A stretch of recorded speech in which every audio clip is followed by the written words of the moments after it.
Good evening, everybody, and welcome to Pink Table Talk. I'm your host, Dr. Carly D., a doctorally prepared registered nurse, mentor, educator, and community advocate. The show is broadcast on BWIT Network Podcast Studios. Make sure that you guys subscribe to catch all of my upcoming episodes.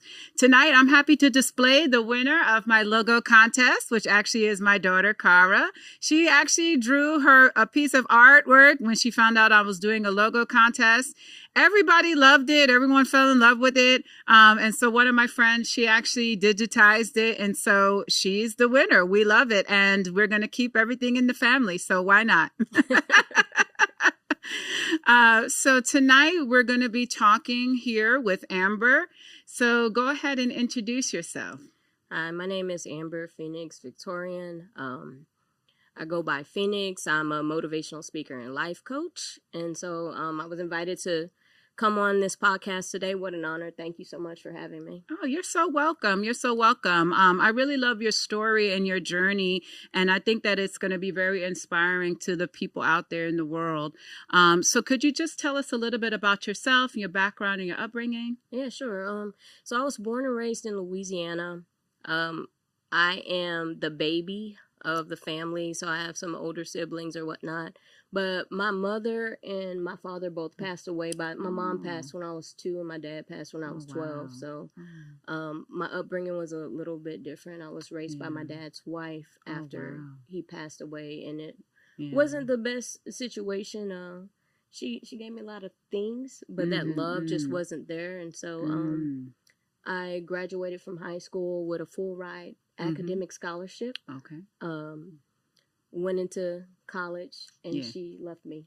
So, so she abandoned me at school, became a college dropout, forfeited the scholarships, and just started like working my way up from the top. But growing up though, I'm not gonna say I had a bad life. I had a fairly decent life. I have a big family, and it was always about being surrounded by family or whatnot. So it's followed me into my adulthood. Yes. Wow. What was going on in your mind in the moment you realized that she had left? So I think just knowing how she was, knowing the expectations that she had of me, it almost felt like a relief. It almost felt like a relief, even though I was alone, felt, a little bit lost in the world. I no longer had to deal with the abuse that, the physical abuse, the mental abuse, the verbal abuse.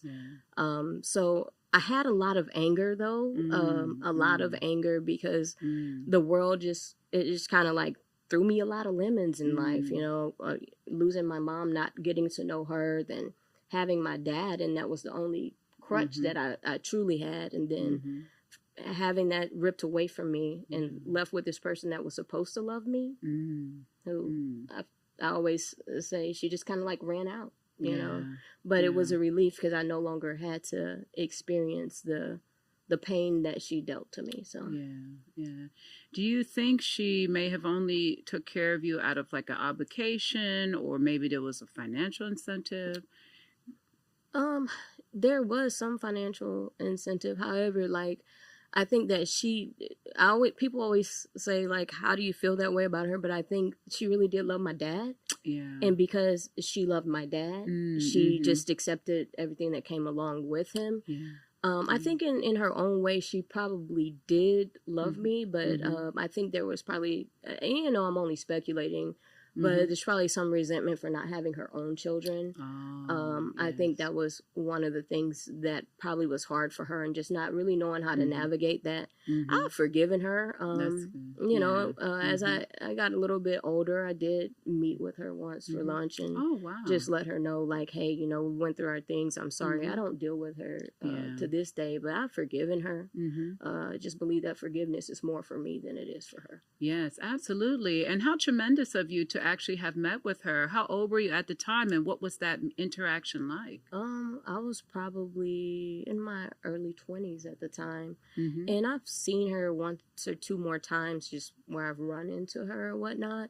The interaction was, I would say, a little uncomfortable at first. but I had to say what I needed to say, or else I feel like it would have just kept weighing heavy on me. I think for her, she did apologize. She know it wasn't the best, so I do, I appreciate that acknowledgement, because some people, they never apologize, That's true. That's very true. And when you forgave her, how did you feel in that moment? Was it something you were working up to? Did you know when you met her you had forgiven her before, or did it happen after? So in full transparency, the forgiveness was in stages. Yeah. So like, coming to grips with, hey, I have to let this go. Yeah. But it took years past my 20s. Like, sometimes when you're experiencing trauma, that trauma it wasn't created overnight. Yes. So it's not released overnight. Yes. So for me, I think my initial was coming to grips with, I can't hold on to this forever, because it was making me a very angry person. Yes. But it was also traumatizing. I actually was diagnosed with PTSD from what I experienced growing up with her. Yes. So it took me going through therapy in stages to be able to release that. Yes. It's not something that was easy for me, but it felt like growth for me. Yes. I didn't realize that it was okay to make a mistake and not beat myself up until I was 27 years old. Yeah, wow. Yeah. Well, that's pretty early, because there's people out there, they still don't know that, Yeah. Wow, that's so interesting. And what a journey. Last week we were talking about Black mothers and how a lot of us were raised without that, like, unconditional love, and how a lot of Black moms don't even have the emotional capacity. Absolutely. And how we now are trying to break those generational, traumas.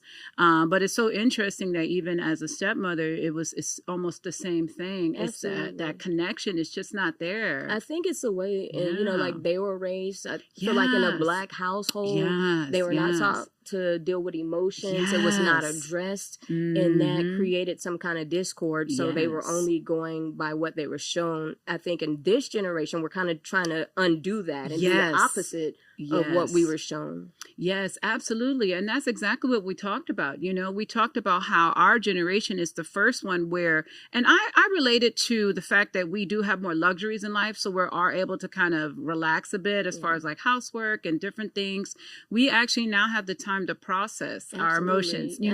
Previous generations was always work, school work. And, even like my father, they might have had to work the fields and things like after school, but now we have more education, more knowledge. We can relax a bit more so we can finally dive into that, because you have to sit and think about your emotions. Absolutely. I teach that to my 7-year-old, like with big emotions, big feelings. We have to process those. We have to talk about those things, because I've learned over time that if we don't let them out, they build up. Yes. And that's what we're seeing, me working in healthcare, I've seen a lot of the older generation, they had a lot of heart issues and a lot of cancer issues. And the World Health Organization actually last year came out with a statement saying that a lot of those conditions is tied to trauma. I believe it. And so a lot of those previous generations never released their trauma. They held everything in. Everything. I agree with that wholeheartedly. I could see it. I could believe it, because I've experienced it. I told you I was diagnosed with PTSD. Wow. But not only was I diagnosed with PTSD, I got diagnosed with, I'm actually disabled. So I got diagnosed with a lot at one time. Yeah. And I think a lot of it is tied to the trauma, because as I release it, I've felt better, not just mentally, but also physically. Yes. And it takes time, and I love the fact that you were transparent that, that forgiveness took stages. Absolutely. In therapy. You have people, they die with it. They die with their grief, they die with their grudges, and they never release it. So I applaud you for at least taking it head on and working through it. Thank you. I appreciate that, because it's not easy. I see a lot of people like struggling with release and releasing it. I think that's like the biggest part of the battle when you're working through forgiveness is just actually letting it go. because holding on to it is kind of keeping you stuck in the same place, you know? Yes, and it does, and I think that that's part of the inner work that we have to do, like you said, for ourselves. It's not saying that what they did to us was okay. And I think a lot of people, misconstrue that concept. Right. They think that forgiving them is saying like what they did was okay. And it's not. It's just saying, this is for me. It's just kind of releasing yourself from that anger, that hatred, and it relieves that burden off of your own shoulders. It does, because I can speak for myself. In the time where I was dealing heavily with it, I was mad at the world. Yeah. I was mad at God. I was mad at everybody around me just for existing, Yeah. And it's kind of like, wait, why am I mad at these people? This is my situation, and like I can't keep myself stuck. There's times I would just coop up in the room, just staring out the window, being like, well, my life isn't fair, and woe is me. And I think like I didn't want to be in that place anymore. There was so much, I could do. I was mad. I forfeited my academic scholarship. I had goals. I had things that everything I'd set out for myself growing up, like I had it planned. I worked hard to get the scholarships that I had. I had offers to go to MIT even. Wow. And my stepmother, she didn't allow that. She told me I had to go to school locally. I had to because of whatever her reasoning was. And to give you kind of an idea of the type of person I grew up with, is almost was not allowed to go to my high school graduation because I had a wrinkle in the gown. Oh, wow.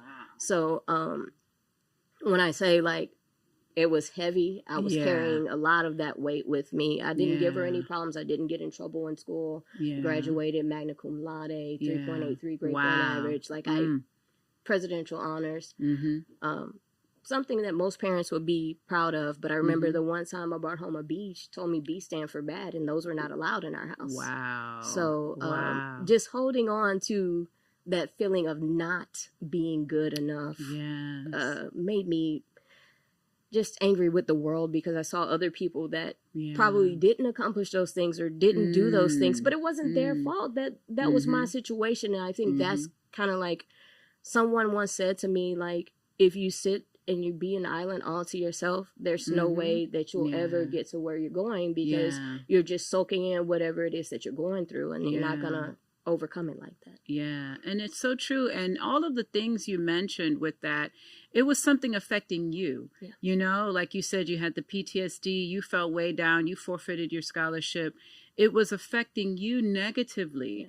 And the other person probably living their life, they're not doing it. not bothering them at all. They waking up, sleeping good at night.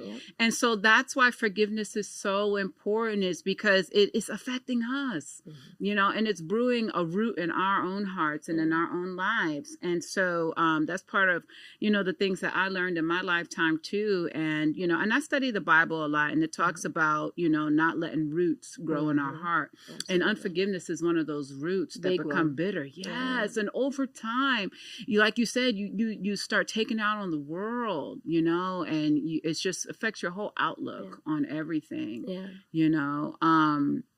and so I just think that we have to process these things and go through, we shouldn't be sad about the hand that we're dealt. Absolutely. I think you have to, you make the hand what it is. Kind of like poker. I always say it's like if you keep a poker face when you're playing poker, like you can make that hand work for you and beat out all the other hands. It's so true. It's so true. And and then what I think I also learned too was being like having a self-pity attitude, like, oh, this happened to me.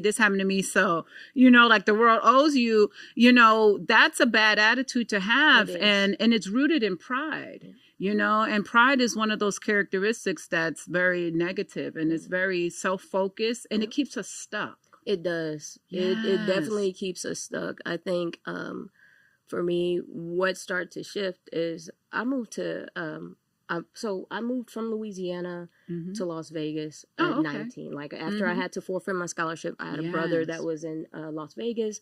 He said, "Hey, come here." I was there for a number of years, about 7 years, and I mean things were okay. I did okay. I started working my way up.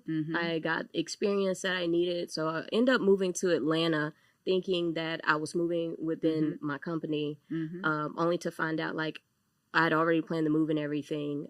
They decided to not allow the transfer to go through. But I still ended up going to Atlanta, took a pay cut. But I think that's kind of like when my mentality started to shift a little bit. Oh, interesting. But I refused. I didn't want to fail. So I'd already set the plan into action. I still went through with it. Found a position, ended up becoming a trainer in the technical space. And it was working out until I realized I was being paid less than the male worker. Oh wow. So, I had to find something else. But in the process of that, I met the lady that I call my mom today. She was amazing person. Like I met her, and my life began to shift. It didn't shift in the beginning because I did not like. I'm like, who is this lady in my life? She told me things about my life that no one knew. I had not shared with anybody in the area or whatnot. And she did ministry, and so but she loved me where I was, and so she would call and she would check up on me. And I told her, I remember I said like, okay, when you go through so much trauma, you kind of like start building this thing where you close off to people loving you because you're like, I don't want to go through any more hurt. And I was like that in the beginning with her. I just felt like, why are you in my life? So I said, I had made a decision to tell her. I was like, I'm going to tell her I like women, and she's going to just leave me alone, right? She's not going to check in on me anymore. And I remember I was at work, and she called me, and I was like, I got something I need to tell you. And so I just laid it out to her, right? And I'm like, finally, this lady is just going to leave me alone. And she's like, oh my God, Amber, I was praying to God this morning, asking like if my thoughts are true, for you to come to me yourself and tell me. And God honors your obedience, and I love you so much more for your honesty. And I think that was the moment like when I was just like, oh, people really can care. And she's been there through the, birth of my daughter. She's been there through me transitioning from Atlanta into Austin when my job took, like, she was there when I went through a phase where I was just down, and she kept me encouraged. And I think like a lot of the reason why my mindset really took a shift is because she encouraged me when I couldn't encourage myself. And I believe like sometimes we need that, you know what I mean? We need a different perspective. So, that's wonderful. I'm glad that you were able to find another mother figure for your life. You know, I think it's important for us to have those guides in our life, you know, to have people that can give us wise counsel, support us, and show us that unconditional love. So you're actually very blessed to have found that in your life. A spiritual mother, so to speak. It's been extended. It's like, man, like God couldn't have done it better himself. Because from what I know about my real mother, she was a woman of great faith. She prayed for all her kids.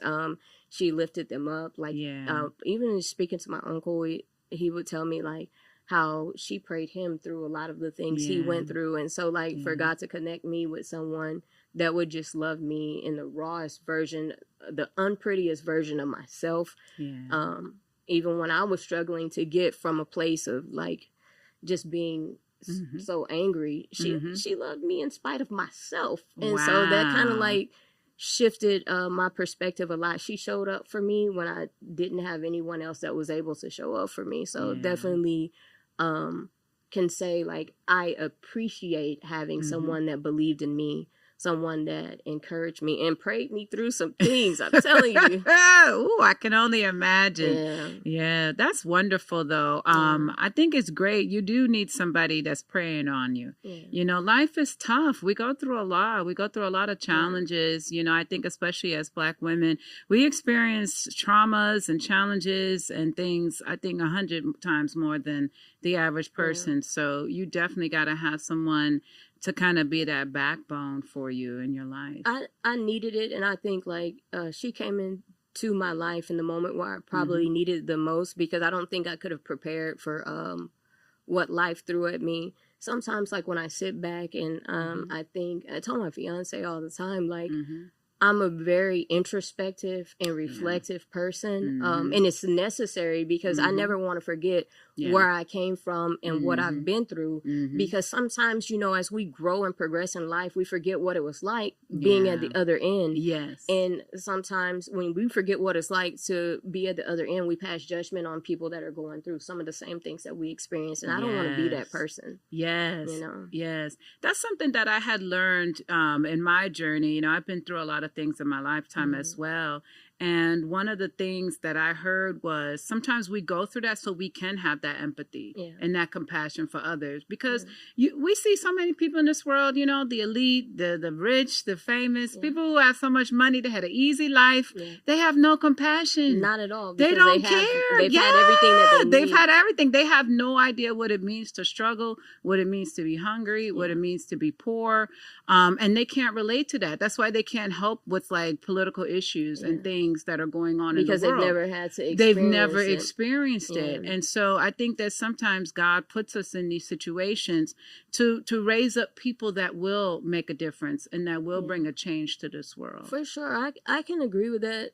Because when I was a kid, like I was raised in the church. I was raised Southern Baptist, Hellfire, and Brimstone. I was scared to live. I was in Kojic, so I know. You know. Okay. So growing up like that, I was just like the things you get exposed to, you're like, oh, like this is. Oh, let me not do this. Let me not do that. I know. But it kind of shifts your mindset. But I've always prayed, like, and I've always asked God, let me at least in my lifetime change one person's life or be a blessing to one person's life. And I always laugh now because I say you have to be careful what you ask God for, because he just may give it to you. So you have to go through some things in order to be able to help somebody else go through it. Because how can you help somebody through something you haven't experienced? It's so true. And that's what I kind of been seeing so far in my life, especially the last 10 years of my life. I went through some really, really tough things. But what I've seen is just me sharing my story, the people that have come to me and they share parts of their journey, parts of their story, their struggles. And they're so inspired because a lot of people are going through the same things, you know. And I was like, okay, so there's some sense in this. You know, I didn't go through this for nothing. Right. You know, and I feel so grateful that I can help, even if it's like you said, just one person. It really makes it so worth it. You know, it really does. It does. Yeah. I didn't know like my journey would lead me to where I'm at today, but I think like I was a supervisor for a major company in technology space. And one thing, I don't know if you know anything about the people in tech, they're very closed off people. They're very introverted. They have no type of compassion, typically, just the typical person, because they just kind of want to get in there, do their job, and go home, right? I was a person that when I got there, I felt like the morale in my department was down and I couldn't figure it out. I came from the outside, and the company that I worked for was a company who say they promote from within. They really do promote from within. Like my boss started in one of the retail spaces and worked his way up the ladder. He started as a cart pusher. Oh, wow. And so they really did promote from within, but the morale in the space was down. And so instead of going in and just trying to micromanage people, I went in to find out what the issue was. Naturally, I think my heart was just set up for compassion. Finding out, hey, you're here, you've been here for 7 years, why are you still in the same position? Not in a negative way, but what is it that you want to do next? I don't know what I want to do. Well, how about we explore some things? And just creating a blueprint. I think that's kind of like where I started noticing that how it was for people, because like even in a corporate environment, right, when you're going to work, you're spending more time with the people you work with than you are with your own family. And so in that mindset, I wanted to create a safe space for those people that work for me to come and say, hey, Amber, I have this going on. I need some accommodations. And we had a value wheel, and one of the values was taking care of our people. So there's I a like lot that. of times I use that. Yeah. And I would go to my boss and say, hey, I just want you to know this is the decision I'm making. I'm doing it because this is a part of our values. Oh, I like that. I like that. You're giving it right back to them. And it worked. It worked there's not a time That's where it great. did not work. Wow. And I could really say, like, sometimes I would tell my people, you have to use what's given to you, right? It's true. Given to you for a reason. Oh, yes. You have to use it. Yes, that's true. Yeah. So, like, that put me in a place where, but it paid off. It paid off not just for them, because, like, most of my team ended up getting promotions or whatnot. Oh, nice. But I also had people start showing up for me in ways, or coming to me for advice, or trusting me with things, because they knew that it was a safe place. And that always, it stuck with me. Because when I was at that job, after some years of being there, my health started to take a hit. And I didn't know what was going on. But it was pretty bad. It started with, like, I was having headaches every day. Started passing out randomly. Started having things happening to me where I didn't know what was going on. But I had people coming to check in. Hey, Amber, you good today? Is there anything you need? Did you eat? Did you? And got to the point where one day was at work, and I was standing there talking to my coworker, and I just passed out. Oh my God. And my head hit the filing cabinet, and they immediately, they called the paramedics. I was taking and they showed up for me. There was not a moment of hesitation. I was in a hospital. They sent me flowers. They sent me a card.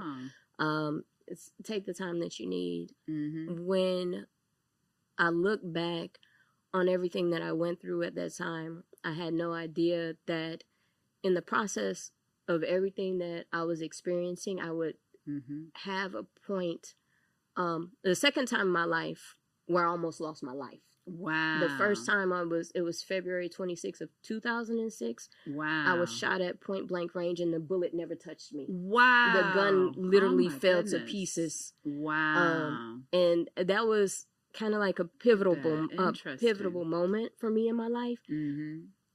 But knowing years, like, I was still young, so it was kind of like, oh my God, I'm thankful. Yeah. But not realizing the impact of, like, more like, dang, I got lucky this time versus, it changed a little bit, but I was still going through my phase of being upset and everything. But this time, what happened was I was in and out of the hospital. They were like, okay, we noticed, like, all my nutrients and minerals were depleted, A, B, all these things, right? So I was in the hospital for like a week. So they sent me to a cardiologist, and they were like, hey, we're going to send you to this cardiologist. I wore, like, a loop monitor for about a week and a half or so, like 10 days. And so they found that in those 10 days, like, I was having pauses. Wow. And so they put an internal heart monitor in. Oh my. Which they were like, well, you can make the choice. We'll keep it in for 3 years. Over the 3-year period, it'll monitor your heart. It doesn't do anything. It just monitors your heart internally. So they were like, you can come in. It'll be like in and out procedure. It's a huge needle. It just shoots a little device in there. Wow. We recommend that you do it. It wasn't like you have to have this. So I don't like doctors. My dad was misdiagnosed, so I'm like kind of leery. I didn't like doctors. I don't want to medical mistrust. But I did it because I'm like, okay, if this happening, it's better to be safe than to be sorry. Yes. So I'm glad that I did, because probably within 2 months, what happened was every night this device would send a signal to the doctor's office, and they'd be able to read. If there's nothing, they don't contact me. If there's something, they contact me. So one night, I got up in the middle of the night, felt like I was going to go to the restroom, and I guess I made it into the restroom. Wow. I woke up on the floor. Oh my. I was surrounded. I always tell people, like, how they have, like, the chalk outline? Yes. But it was a sweat outline, right? So I didn't I got up, I showered, I went to work. Oh, I didn't think anything of it. I've been passing out. It was normal. We have to do what we have to do, right? We make it happen. We make it happen. So I got up, I went to work. I was sitting at my desk. My nephew he worked at the company. I'd gotten him a job at the company, and I was laughing with him about what happened the night before. Oh, my goodness. Shortly after he left my desk, my phone rang, and doctor's office like, "Hi, Victorian, what are you doing?" I said, "Well, what are you doing?" I'm eating lunch. You know, I'm joking because I'm just, at this point in my life, I'm a happy person. So they're like, "We need you not to eat anymore for the rest of the day. Don't eat, don't drink. And we need you to come here. You're going to have emergency surgery to have a pacemaker implanted. Your heart slowed down last night." And that totally changed my mood. Like, I went from laughing to like, wait, what? And so she's like, "Don't drive yourself. Have someone drive you. It's not safe." Yes. And I was like, wait, what? Oh my God. And she's like, "If you don't have the surgery right now, you're not going to make it through the weekend." Yeah. And that was like, wow. Yeah. So I went, I told my boss, you know, they made sure that I was able to get to the hospital, to my doctor's office, got to my doctor's office, and that's when they told me my heart had stopped for 7 seconds. Wow. And, you know, 7 seconds doesn't seem like a long time, but in cardiac time, it's like your heart's not your heart beats 60 beats minimal per minute, not beating for 7 seconds. Wow.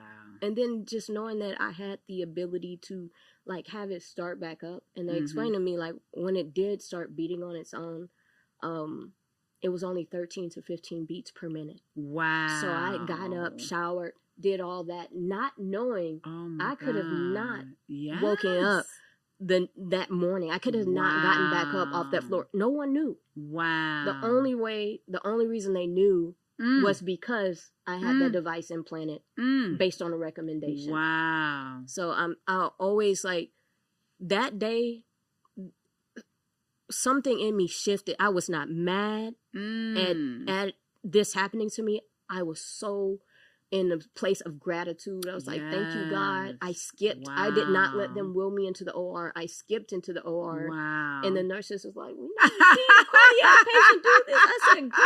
I said, "Girl," "God, let me live." Yes. You know? Wow. And she was like, "Wow, that's such a positive attitude to have." Like, yes. Oh my I went into the surgery joking with them. Wow. I probably shouldn't have did that, but I was on the table. They started just like, and they were like, "What, is everything okay?" I'm like, "Gotcha." Oh no! I was just so happy. Like I was nervous, but I was happy. So I woke up, and oddly enough, before that happened, I was feeling so much anxiety.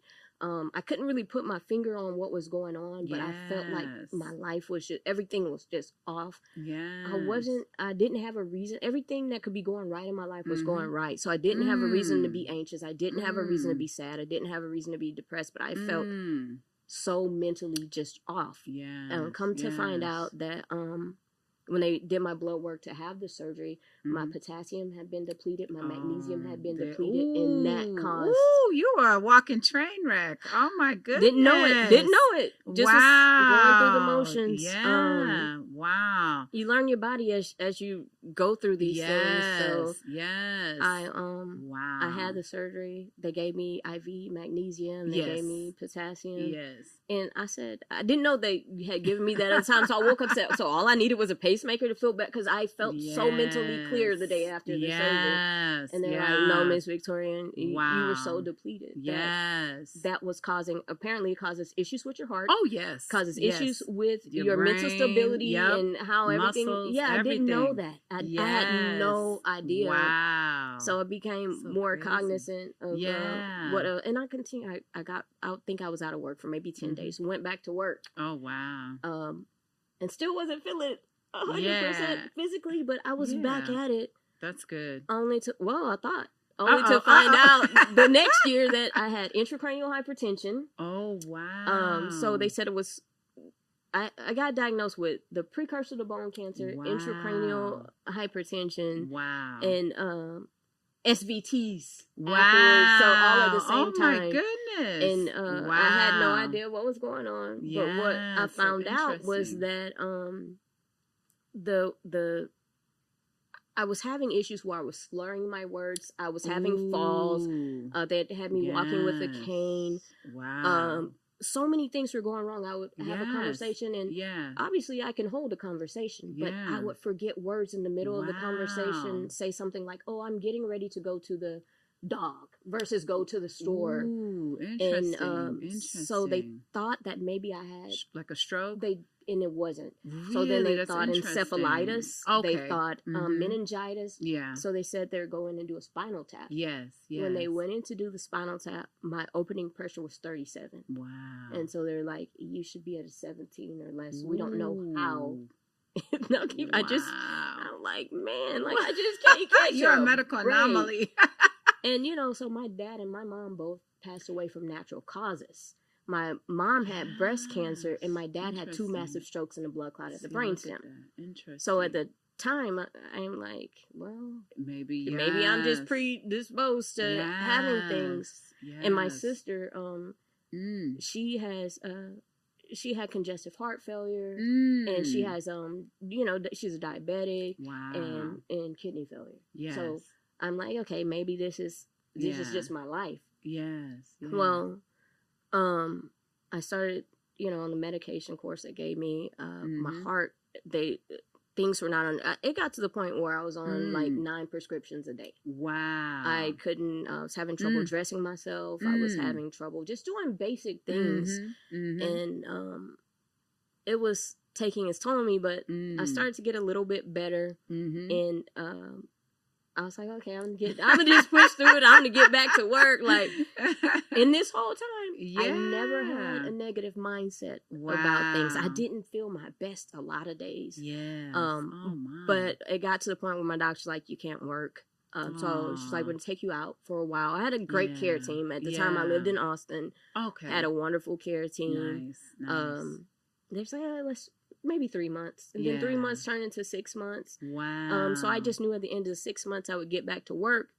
So at the time, my ex-wife and I decided we would try to conceive. And so we tried, and it worked the first time, which was kind of like unexpected because in her previous marriage to her ex-husband, they had to do IVF. Oh, okay. We didn't have to do IVF. So I was like, I kept saying, God loves me. I've always wanted a child. But I found out I would not be going back to work at all. It was just, they could not get my health under control. So we found out we conceived, and we found out that I would not be going back to work a week apart. And at that time, it was just kind of like, what am I going to do? Yes. What am I going to, I made decent money in my career. And so it was just like, what am I going to do? There is a child that is being brought into this world.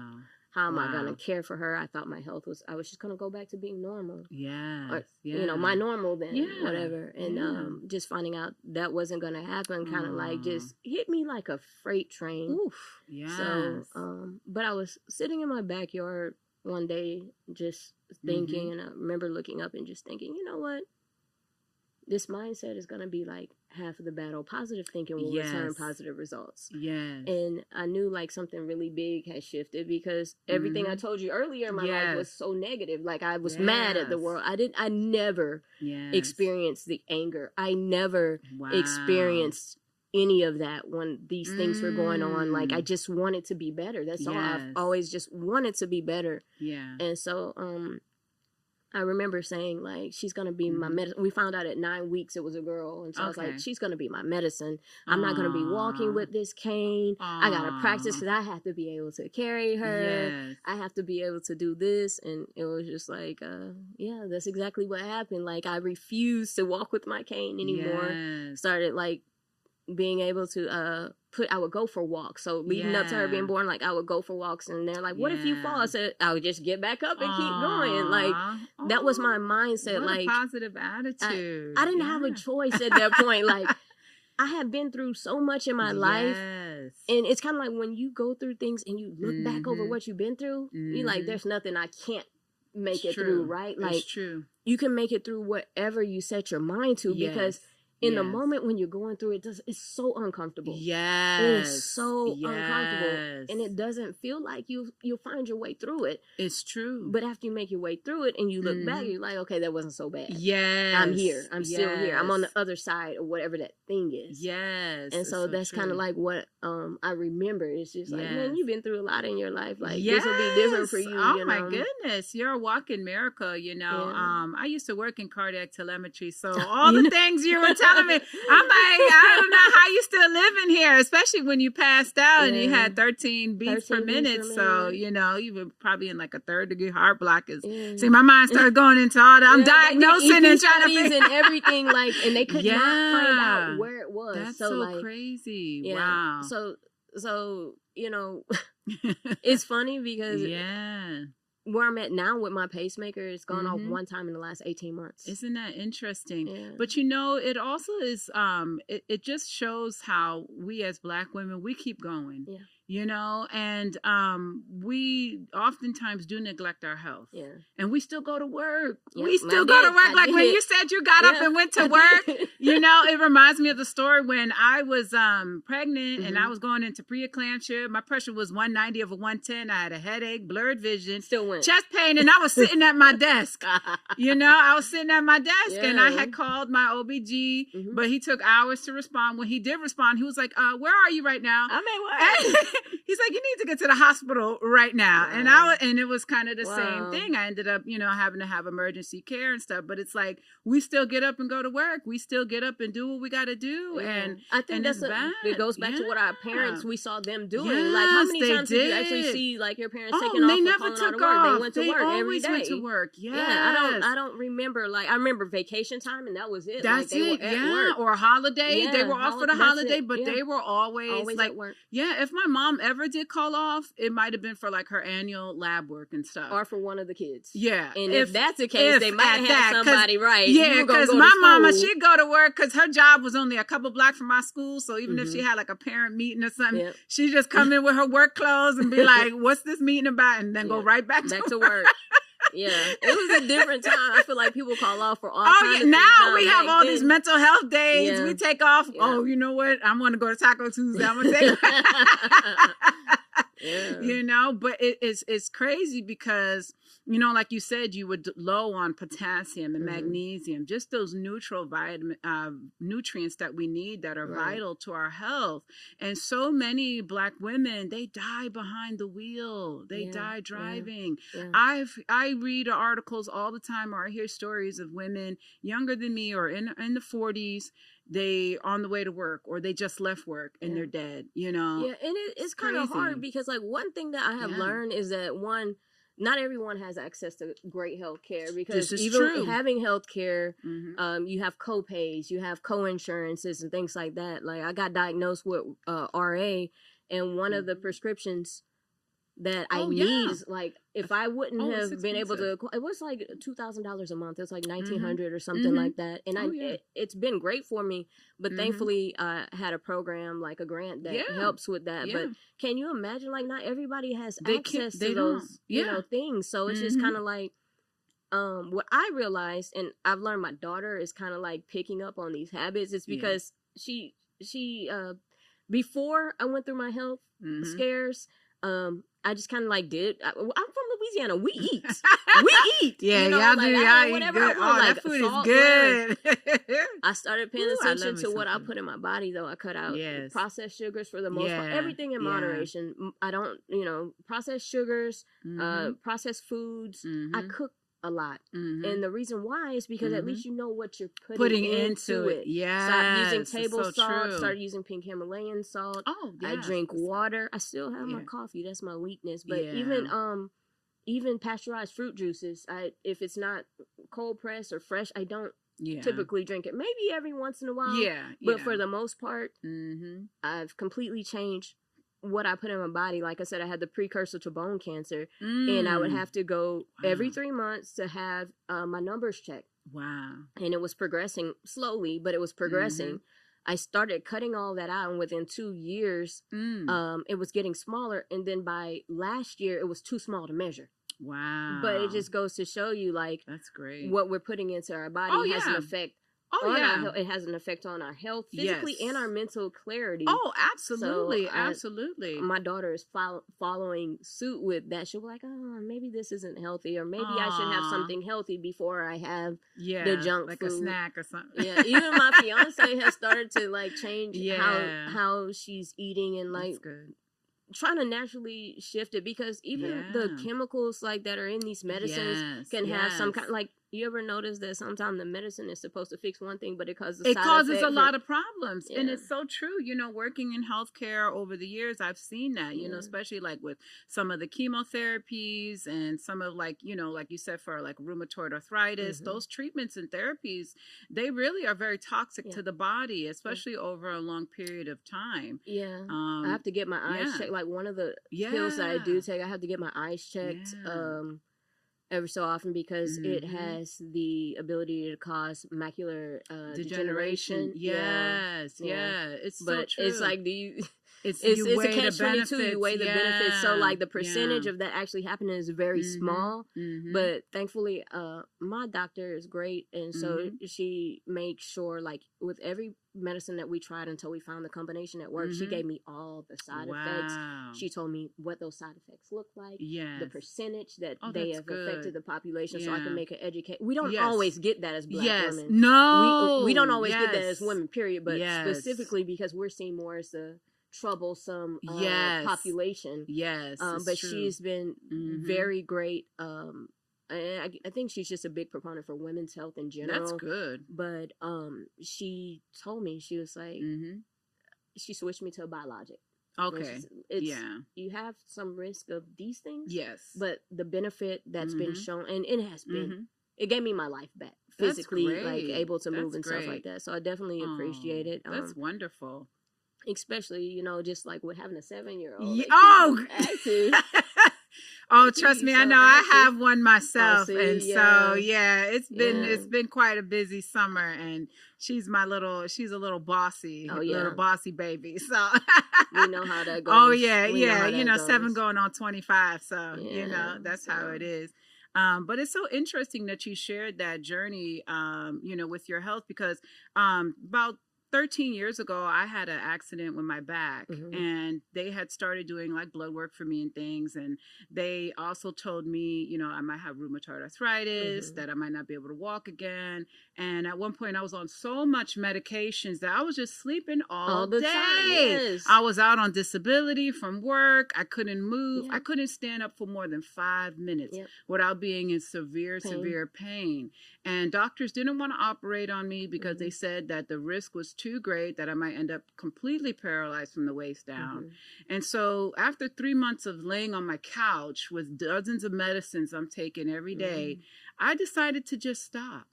And I just said, you know what, I'm going to get up and walk every day. And just like you said, I was like, no, I'm not going to have a cane. I'm not going to be disabled. I would walk even if it was 2-3 minutes. Took a break. I said, now tomorrow I'm going to go 3 minutes, 4 minutes, 5 minutes. And I kept going. And at one point I was able to do a 5K.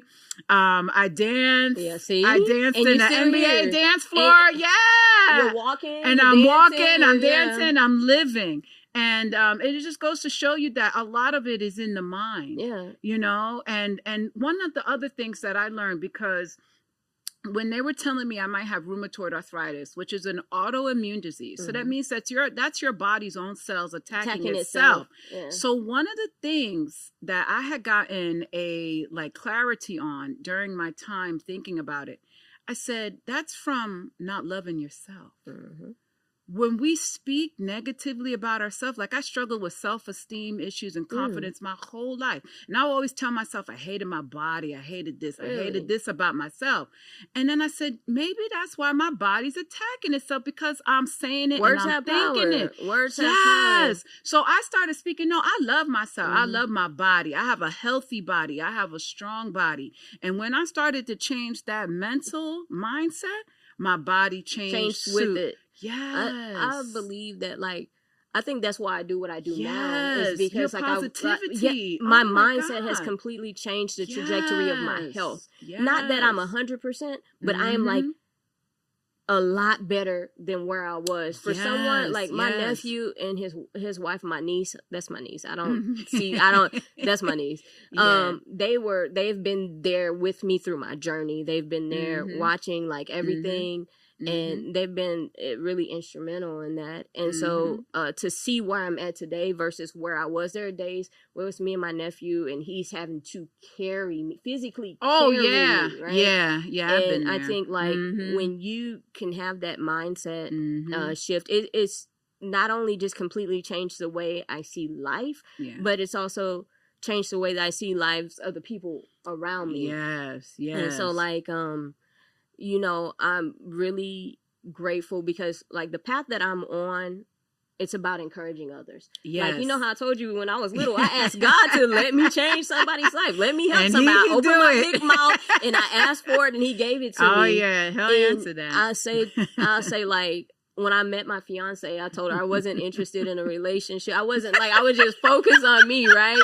So like, everything was aligning in my life. You know, everything was falling in place. I left California, came back to Texas, and she decided to show up in my inbox. Ooh. And I laughed because it's been like, you know, when things just started aligning, she's been one of the biggest encouragers for like what I'm doing now, for like going through with this business. And I almost didn't have that. So you gotta be careful of the things you speak, because I was like, I don't want to open it. But when that door opened, I'm like, you better, sometimes you just got to let it happen, because she supports everything that I'm doing. Like, so all these things that I've been through, the only thing that I have gathered out of them is that if I can do it, anyone else can do it. Yes, anyone absolutely, else can do it. Absolutely. And that's what I was saying to myself, you know, like me being able to like walk and dance and move, and I live my life. You know, when I had that period of time where I couldn't do nothing, I was just laid out, you know, laying down there just to my thoughts. I said, gee, I want to travel. I wish I could be doing all these things. And so now, since then, in the 13 years since, I've been living, I've been traveling, I've done zip lining to Vegas, high air balloon ride, I did the zip line went through a Shark Tank in Atlantis, in the Bahamas. You know, I've been doing all this fun stuff. And I went to Paris, I went to Rome, Barcelona. I was able to, like, you know, walk in Italy, like just being able to do some of those things that I didn't think I almost wasn't, and it's not even I didn't think, I almost wasn't here. It's true to do it, you know, being on the black sand beach in Costa Rica. I think that if you change your mindset, it can shift the trajectory of your life. It really does, because I know what I could have been had I given into the diagnosis, been on all of those medications still that was crippling my body. You know, those medications for the back and all that, they drug you, you know, like the opioids and all that. Absolutely. It keeps they you had me sleepy. on Tylenol 3. Oh, yeah. I was on Celebrex. I was on Tizanidine. I was on all these. Me too. Multiple times a day. 3 times a day, most of them. Gabapentin, taking 300 milligrams 3 times a day. You can't. That's a lot. You can't and those function are on all those. No, you can't. And I'm not saying that there's people out there who need them. If you're on a strict regimen, definitely follow your doctor's orders. I'm a little bit stubborn. I do think myself, well, since I'm in the field, I'll be making my own I'm gonna do this, I'm gonna do that. But you know, it does help. There are days where I know my body though. Yes. And I'm not gonna push myself too far. Yes. So there are days where I have to rest. Oh yes. I you know, yes. I had a week down, like I was feeling it. I had a week down, and I'm on a mission, right? So I'm on this mission. I've been working on my shifting the way I was going. I went from business consultant to my life coaching. And so I've been like on this strict, I need this by this day. I need this by this day. And I'll push myself. And she'll tell me, she's like, you got to rest. And then I was like, no, I know I'm going to rest. And I got to get this done. And then my body will be like, oh, you're going to rest. You're going to rest. And so, there's days where I had that too. Like I can go months in a row. I'm on the go. I'm doing all this stuff. Like, and I'm feeling great. And then one day my body, I'm like, oh, I can't even get out of bed today. You got to take care of yourself. I have a rule. You can't take care of anything else if you're not here to take care of yourself. Do it. If you can't take care of yourself, you're not going to be able to take care of anything else. True. So this is like something I just won't let go. Like I got to stay in that mindset, or else I'll push myself. Like I said, I went to work with my heart out, you know, like, so I've learned my limits. Yes. And I'm an encourager. Like I tell people in my house, you got to rest. Just rest. It's okay to rest. There's nothing wrong with resetting. It's okay to give yourself permission to rest. And I think that's the thing about it, is we have to give ourselves that permission. Like it's okay. Because we're taught and we're raised to work hard and to always be there for everybody, be everything, do everything. That's kind of in like the Black childhood. that's in our upbringing. So you know, one of the things that Yeah. I'm working on now Mhm. within my brand is exactly what you're talking about. I call it a Yeah. pattern, right? Oh, So we have Mm. patterns. So like my brand is Take Flight Phoenix. Yes. And so my story is about like it's a mythological creature. It's consumed by the ashes and then it rises again, right? Yes, I love that. I So- have one on my back. That's my spirit animal because Okay, so I've you've died a been few through times. it. You've been through it. You know what it's about. Yes. And so with that, I found like I started like once you begin to communicate with people and you open up and you create the safe place and people are speaking to you, you start to notice things, right? Yes. And what I realized is that there's I call it 4 patterns. You have your rebuilders, Okay. you have your phoenixes, Ooh. um Oh, that's you so cool. you have the people that are surviving, your survivors, Yes, right? And then you have yes. your protectors. Ooh. And so I love those that. are the people that are looking out for everybody else and they forget themselves. Yes. And so I believe that we have the ability to walk through all those patterns, but we have to first recognize that we're in the pattern. So you know how they say sometimes that you have to break the generational curses. Yes.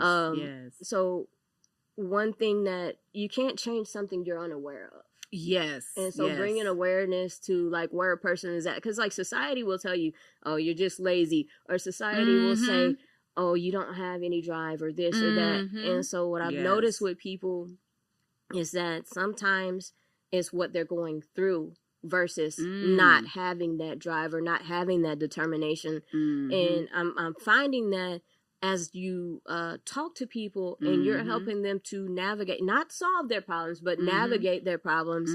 I had a friend of mine come to me one day with something very personal, and I respectfully disagreed with her. But I told her, I said, I understand how you feel. And because I understand how you feel, I need you to go and do this, and I got you. And you know, she told me in talking, she said that was one of the realest things. I've never had anybody allow me a place just to feel. I've never had anyone allow me to have a safe space. And then, you know, she went through what she went through. She disappeared for a while.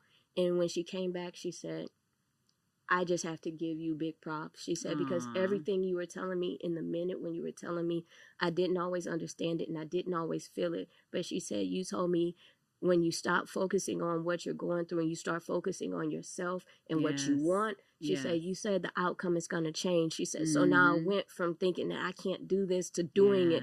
I set myself up to write a book. I wrote the book. I published the book. I did these things. She said, I just want to thank you. And that for me, that's my path. That's my life purpose. I feel like God has placed me here and allowed me to experience the things that I've experienced in order to help somebody else go from where they are to where they want to be. Because society will tell us you can't do it.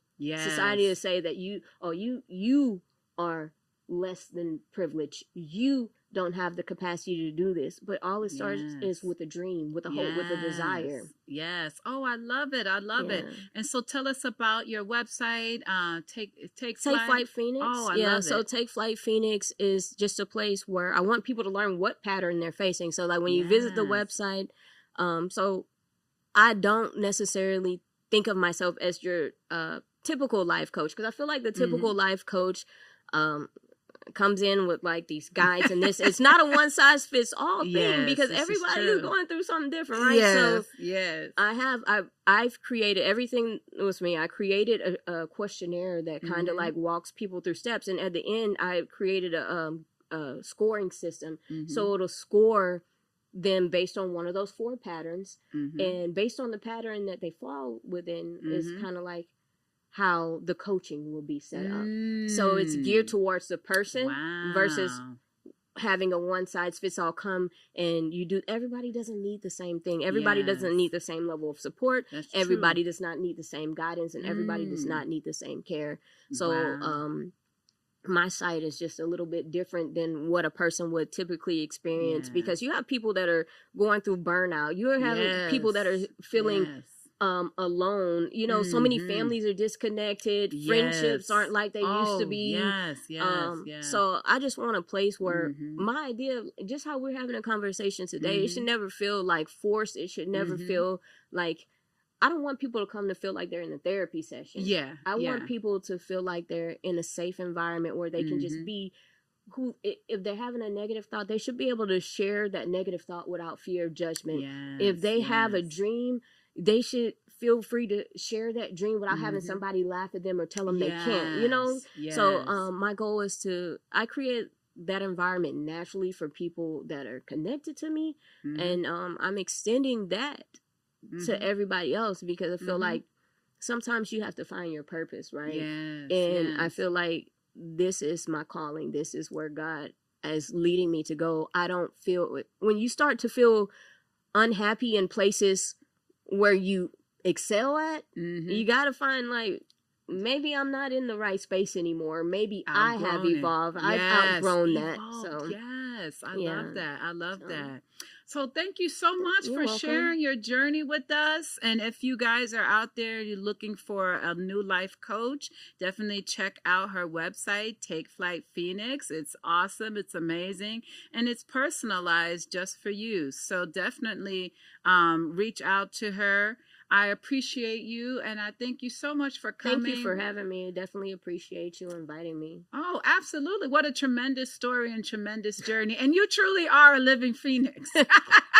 try to live up to what I've been through. So I'm big props to God. Like, he kept me here. Yeah, for a reason, yeah, for sure, for sure. Well, thank y'all all so much for tuning in tonight, and stay tuned for more Pink Table Talk. Have a good night.